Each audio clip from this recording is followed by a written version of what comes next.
Hyunwoo memastikan apakah Reina benar-benar ingin bertarung dengannya. Reina menjelaskan bahwa ada beberapa batasan saat mereka bertarung di King of Masked Fighter. Maka dari itu, Reina ingin bertarung ulang dengan kekuatannya yang sebenarnya. Hyunwoo berpikir, menang atau kalah tetap saja ia akan rugi. Namun, mengingat Reina adalah kapten tim New York Warrior, mungkin ada peluang bagus untuk mendekatkan diri dengan pemain terkenal lain seperti Reina. Dengan pertimbangan itu, Hyunwoo akhirnya menyetujui pertarungan, tetapi hanya 1 ronde. Hyunwoo memberi syarat bahwa XP mereka akan menjadi taruhannya. Pemenang akan mendapatkan 30% level pihak yang kalah, dan pertarungan ini akan direkam serta diunggah ke channel YouTube-nya. Reina, dengan ekspresi ceria, menyetujui syarat itu. Reina berencana mengerahkan kemampuan terbaiknya, termasuk kemampuan rahasianya, meskipun itu berarti akan terekam dan tersebar di channel Hyunwoo. Hyunwoo bertanya apakah Reina tidak khawatir jika kemampuan rahasianya diketahui banyak orang. Reina menjawab bahwa timnya tidak selemah itu, hanya karena kemampuan rahasianya terekspos. Hyunwoo terlihat skeptis mendengar jawaban Reina, lalu bertanya apakah Reina sudah mendapatkan kelas ketiganya. Ketika Reina mengiyakan, Hyunwoo menambahkan 1 ronde lagi. Ia juga meminta Reina menunjukkan kemampuan yang sudah pernah ia gunakan di pertarungan pertama mereka. Reina berpikir bahwa Hyunwoo khawatir jika kemampuan rahasianya terlalu terekspos. Namun, ia merasa yakin dan bertanya apakah Hyunwoo tidak keberatan mempertaruhkan XP-nya. Hyunwoo terlihat bingung, karena ia yakin akan menang. Melihat itu, Reina memasang ekspresi serius dan meminta pertarungan dimulai sekarang. Reina segera mengaktifkan skillnya berupa aura biru dengan tatapan intimidasi. Dengan tegas, Reina menekankan bahwa pertarungan ini akan berbeda dari sebelumnya. Pertarungan dimulai. Dalam persiapannya, Reina telah mencermati seluruh video Hyunwoo. Ia menyadari bahwa Ali Boss memiliki teknik dasar PvP yang lebih kuat dibandingkan Daniel, sosok panutan PvP. Selain itu, Ali Boss juga ahli dalam memprovokasi lawan. Reina menyebutnya sebagai karakter curang. Reina bersiap dengan pedangnya, berpikir bahwa ia harus tetap tenang dan tidak terburu-buru. Ia melompat untuk menyerang Hyunwoo. Pedang mereka beradu, dan efeknya sangat luar biasa. Keduanya terpental ke belakang. Saat itulah Reina menyadari bahwa ia kalah dalam adu kekuatan. Efek pentalan mereka berbeda jauh karena Reina lupa satu hal. Kemampuan Hyunwoo saat ini sudah jauh meningkat dibandingkan saat di King of Masked Fighter. Hal inilah yang membuat level Hyunwoo kini tidak tertinggal jauh dari pemain peringkat tinggi seperti Reina. Hyunwoo merasa pertarungan ini lebih mudah dari yang ia bayangkan, bahkan ia merasa sangat santai. Namun, ia sadar bahwa masalahnya bukan tentang bagaimana caranya menang, melainkan bagaimana membuat videonya menarik untuk ditonton. Ia segera membujuk Reina agar menggunakan kelas keduanya. Dengan nada santai, Hyunwoo mengatakan bahwa jika kemampuan Reina hanya seperti ini, ia akan sangat kecewa. Hyunwoo juga menambahkan bahwa ia khawatir dengan nasib New York Warrior di musim kompetisi berikutnya. Mendengar hinaan itu, Reina tersulut emosi. Ia segera mengaktifkan Ice Field dan melesat ke arah Hyunwoo, disusul dengan Ice Barrier untuk memukul mundur lawannya. Dalam tengah-tengah pertarungan, Reina mencoba menyadarkan dirinya bahwa semua ini memang sengaja dilakukan Hyunwoo untuk memancing emosinya. Namun, ia tetap tidak bisa menahan diri karena ekspresi menyebalkan Hyunwoo. Reina mengaktifkan Ice Bomb, mengakibatkan area sekitar diselimuti es. Namun, Hyunwoo berhasil keluar dari kebekuan itu. Saat terbebas, Reina sudah bersiap dengan pedangnya untuk menyerang Hyunwoo.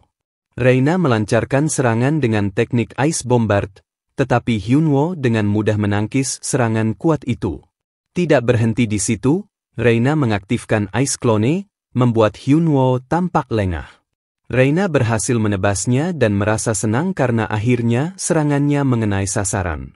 Namun, Yang tidak ia ketahui adalah bahwa Hyunwoo sama sekali tidak terkena tebasannya.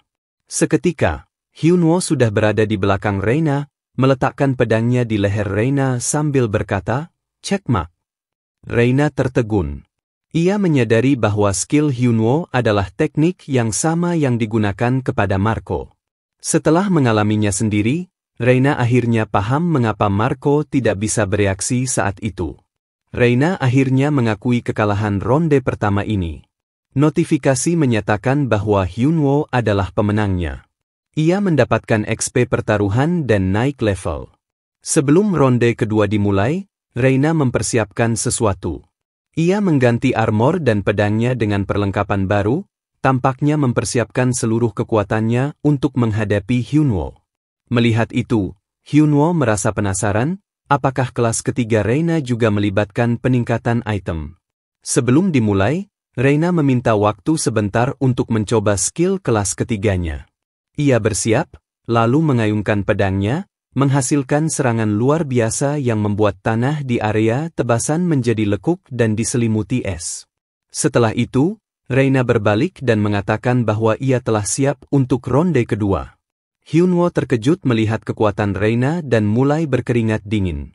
Bahkan, Tangi yang berada di belakangnya terlihat cemas dari ekspresinya. Singkat cerita, pertarungan antara Hyunwoo dan Reina berakhir dengan hancurnya area sekitar mereka.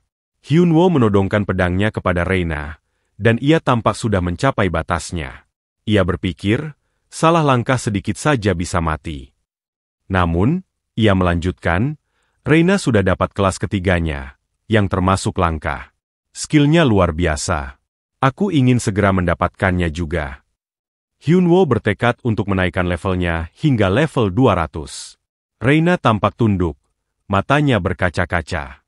Tak lama setelah itu, Hyunwoo mengulurkan tangan untuk membantu Reina berdiri sambil tersenyum. Pertarungan yang seru. Aku hampir kalah tadi, kata Hyunwoo. Apa aku boleh menambahkanmu sebagai teman? Reina terkejut dan meraih tangan Hyunwoo. Ya. Adegan berpindah ke dunia nyata. Hyunwoo dan Yongchan sedang makan. Yongchan terheran-heran. Kau bertemu Reina? Lalu kalian kenapa? Hyunwoo menjawab santai, kami bertarung. Yongchan menimpali. Gila, kau bukan cuma bertemu Reina dan merekam video dengannya, tapi juga bertarung dan mempertaruhkan XP kalian. Hyunwoo tersenyum, aku juga jadi temannya. Loh. Yongchan kesal. Sialan, bikin aku kesal saja. Hyunwoo mengalihkan pembicaraan. Ngomong-ngomong, level berapa kau sekarang? Sudah hampir level 200 kan? Yongchan panik. Sekarang level 199. Kenapa? Hyunwoo berkata, cepat dapatkan kelas ketigamu. Setidaknya minggu depan. Markas pasukan pemberontak sudah ketemu. Hyunwoo menunjukkan ponselnya. Perkembangan skenario utama kelima. Markas pasukan pemberontak telah ditemukan, dan rencana pembasmian akan dilakukan hari Sabtu minggu depan.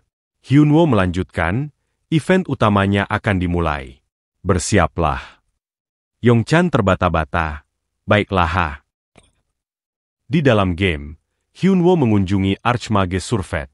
Surfet bertanya, untuk apa kau datang, murid Lebron?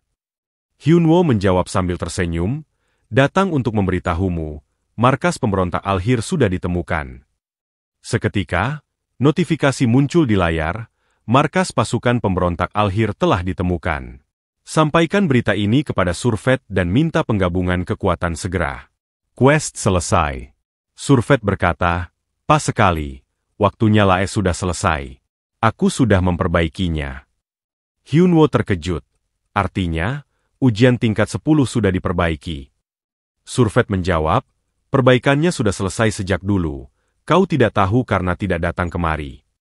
Hyunwoo berkata, kalau begitu, apa aku bisa langsung mencobanya? Surfet tersenyum, aku tahu kau akan bilang begitu. Hasil menuntaskan Laek dengan cepat, tapi tingkat 10 tidak mudah. Hyunwoo akhirnya sampai di tingkat 10. Tempatnya seperti ruangan kosong. Suara pemberitahuan terdengar, selamat datang di tingkat 10. Ujian Akademi Laek. Jika berhasil menuntaskan ujian ini, kamu akan mendapatkan tanda kelulusan yang membuktikan kelulusanmu. Tujuan ujian tingkat 10 adalah untuk menguji batas kemampuanmu sendiri. Hyunwoo berpikir, menguji batas kemampuanku. Namun, setelah melirik ke belakang, ia melihat sosok yang mirip dengannya.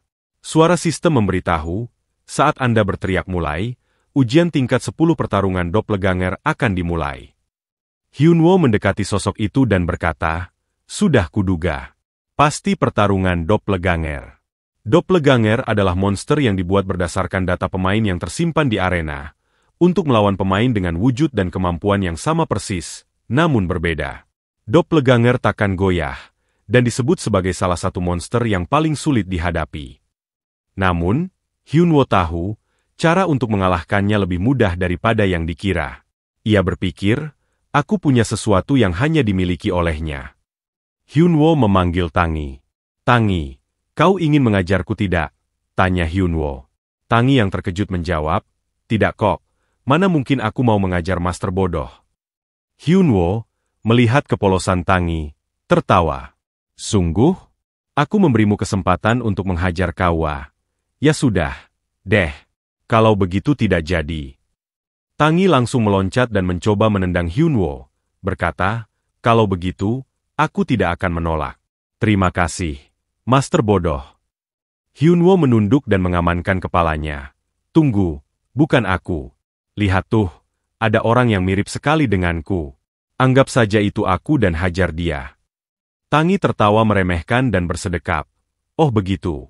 Meski bukan yang asli, karena wujudnya mirip master bodoh, aku akan menikmatinya. Hyunwoo berpikir, dasar beruang bodoh. Seraya berkata, nah, coba hajar dia sampai tumbang. Pertarungan pun dimulai. Tangi mengaktifkan skill Gigantivi dan menyerang sosok itu. Namun, serangannya sangat mudah ditangkis oleh sosok tersebut. Tangi menggerutu, dari tadi kau cuma menahan seranganku. Kau terlihat payah, master bodoh palsu. Aku akan bakar, kubekukan, dan kalahkan kau sampai mati. Hyunwoo yang melihat dari jauh berpikir, dia benar-benar beruang bodoh. Lihatlah seberapa kuatnya mastermu. Sosok itu segera mengaktifkan skill Giant Strange dan menendang tangan Tangi. Ia juga mengaktifkan bola energi ungu dan menghantam perut Tangi, membuatnya terpental dan berubah menjadi kecil kembali. Tangi terbatuk dan berkata, Master bodoh, kau menyuruhku mengajar dia, tapi gak bilang kalau aku bisa diajar balik. Hyunwoo menjawab santai, melihat semangatmu tadi, aku kira kau bisa menyelesaikannya sendiri. Tangi langsung ketakutan dan berlindung di belakang tembok di belakang Hyunwoo. Aku takkan bisa mengalahkannya. Aku hanya akan membantumu dari belakang. Dengan senyum percaya diri, Hyunwoo berkata, ya, beri saja aku buff dan pakai sihirmu. Pertarungan antara Hyunwoo dan Doppelganger hampir dimulai. Hyunwoo dan Tangi bersiap menggunakan skill Giant Strange dan melesat bersamaan. Tumbukan kedua pedang mereka menghasilkan efek luar biasa. Hyunwoo berkata dengan santai, sebagai kembaranku, kau seharusnya sudah tahu kalau aku bukan pemain yang adil. Tangi telah memberikan buff kepada Hyunwoo, menjadikan pertarungan ini berat sebelah. Doppelganger diciptakan untuk membunuh tubuh aslinya dengan segala cara, bahkan siap melakukan pengorbanan. Namun, berkat provokasi Hyunwoo yang terus-menerus, tujuan makhluk itu mulai berubah menjadi sebuah keinginan pribadi. Ia tidak hanya ingin menyelesaikan tugasnya, tetapi benar-benar ingin membunuh Hyunwoo. Doppelganger yang kesal berpikir, dasar manusia licik dan kekanak-kanakan. Aku akan mengulur waktu sampai durasi skill raksasanya habis. Meskipun begitu, ia memiliki keunggulan, karena ia adalah versi sempurna dari Hyunwoo di masa keemasannya, tanpa keraguan dan titik lemah. Doppelganger tiba-tiba menghilang dan muncul di belakang Hyunwoo. Namun, Hyunwoo yang sudah mengantisipasi pergerakannya juga menggunakan teknik serupa, hingga ia berada tepat di belakang Doppelganger. Serangan mereka terus beradu, menciptakan pertarungan sengit. Saat skill raksasa Doppelganger berakhir, ia kembali ke status semula. Serangan Hyunwoo mulai mendorongnya ke belakang. Hyunwoo berkata dengan santai, mau apa sekarang? Selisih kekuatan kita sudah jauh berbeda. Namun, tiba-tiba Doppelganger menghancurkan atap dengan ledakan mana, membuat reruntuhan jatuh. Hyunwoo tersenyum, kau benar-benar memanfaatkan dataku sampai memakai trik seperti ini. Mau membunuh kita berdua, ya? Namun, saat ia melihat ke depan, doppelganger sudah ada tepat di depannya, mengayunkan pedangnya. Hyunwoo dengan cepat menghindar, masih dengan senyum percaya diri. Kau kira aku akan lengah? Seharusnya yang kau pikirkan cuma cara mengalahkanku. Dengan cepat, Hyunwoo menyerang menggunakan kombinasi ledakan Manao dan Bash. Serangan itu menyayat sekujur tubuh doppelganger hingga ia tumbang. Seketika, pemberitahuan sistem muncul, Anda telah berhasil menuntaskan ujian tingkat 10 dengan sempurna. Silakan terima hadiahnya. Sambil menodongkan pedangnya, Hyunwoo berkata, dengan begini sudah terbukti kalau sistem pun tak bisa meniru permainanku. Dari jauh, Tangi menghela napas. Benar-benar sombongnya selangit, dia pasti master bodoh yang asli. Sebagai hadiahnya, Hyunwoo menerima bukti kelulusan Laek dalam bentuk cincin dengan tingkatan unik yang meningkatkan semua statusnya sebanyak 100 poin. Selain itu, ia mendapat gelar lulusan pertama Laek, gelar pertama yang melampaui batas kekuatan, serta sebuah peta misterius. Namun, Hyunwoo tidak terlalu excited. Di sini aku cuma mampir sih. Jadi kalau segini, aku sudah untung. Tiba-tiba, ia tersadar dan bertanya, sekarang jam berapa? Panik, ia segera meminta Survet untuk memindahkannya ke pedesaan dengan warp. Di tempat lain, sebuah rapat besar diadakan oleh para pemimpin guild ternama. Di ruangan tersebut hadir perwakilan dari New World, Pioneer, Mano, Nine Dragons, Phoenix, serta pro gamer Amerika Red Bull dan New York Warriors. Ketua Guild Phoenix, Curry, bertanya, apa tujuan New World mengumpulkan kita di sini? Junggu menjelaskan, Anda sekalian pasti sudah tahu bahwa tujuan skenario utama kali ini adalah menghancurkan gerakan pemberontakan. Mascherano dan Reina sudah menemukan lokasi markas mereka. Maka dari itu, saya mengundang kalian semua untuk mendiskusikan strategi ke depan. Namun, sebelum pembahasan dimulai, Junggu menambahkan, masih ada satu orang yang belum datang. Mohon bersabar sebentar. Tak lama, Hyunwoo datang terlambat, meminta maaf atas keterlambatannya. Reaksi orang-orang beragam, ada yang senang, ada yang kesal. Namun, tiba-tiba seseorang menggebrak meja. Kenapa orang luar seperti dia ada di sini? Suara itu datang dari Jung Hanbae. Dengan ekspresi kesal, ia berkata, Ali Bos itu kan bukan anggota guild atau tim pro. Kenapa dia juga diundang? Sojon menatapnya tajam. Kau ada masalah apa dengan adikku? Han Baek terkejut mendengar itu. Kapten Guild Pionir ikut menyela, kau tidak tahu posisi Ali Bos di arena saat ini. Han Baek terdiam. Ketua New York Warriors menambahkan, aneh sekali, bahkan dia tidak tahu siapa opener untuk skenario utama kali ini. Jadi kenapa dia menentang kehadiran Ali Bos di sini? Bukankah semua pemain JT Telkom tahu bahwa, meskipun mereka semua digabungkan, mereka masih tidak ada apa-apanya dibandingkan Ali Bos? Ruangan mendadak sunyi. Suasana mencekam. Hyunwoo hanya tersenyum puas melihat Han Baek terpojok. Namun, dengan akting sempurna, ia berkata, semuanya, tolong berhenti memarahi Golden Eagle Rock. Dia kan juga manusia. Apalagi akhir-akhir ini peringkat JT Telkom sedang tidak bagus. Mungkin dia cuma sedikit sensitif. Ucapan Hyunwoo berhasil membuat suasana kembali tenang. Akhirnya, para guild sepakat untuk melanjutkan diskusi. Han Baek yang merasa terpojok hanya bisa menahan kekesalannya. Junggu kembali mengambil alih rapat. Sekarang, mari kita bahas informasi dari para informan kami. Hadiah yang didapat dari skenario utama nanti akan disesuaikan dengan performa masing-masing pemain. Poin pentingnya bukan hanya menghancurkan markas mereka, tetapi bagaimana cara kita meredam pemberontakan yang akan muncul di seluruh wilayah kerajaan setelah kita menyerang mereka. Junggu melanjutkan, guild kami berencana menuntaskan skenario utama ini secepat mungkin, dengan kerugian seminimal mungkin, demi mendapatkan hadiah yang lebih besar. Setelah itu, ia mempersilakan Seokjeon untuk berbicara. Seokjeon, dengan ekspresi serius, berkata, aku tidak suka bicara panjang lebar, jadi langsung saja, apa kalian tertarik untuk membuat aliansi? Orang-orang di dalam ruangan terkejut. Sebagian langsung menyetujuinya, tetapi Hyunwoo sendiri terkejut. Apa-apaan ini? Kak Sojon mengajak mereka semua untuk aliansi, pikir Hyunwoo.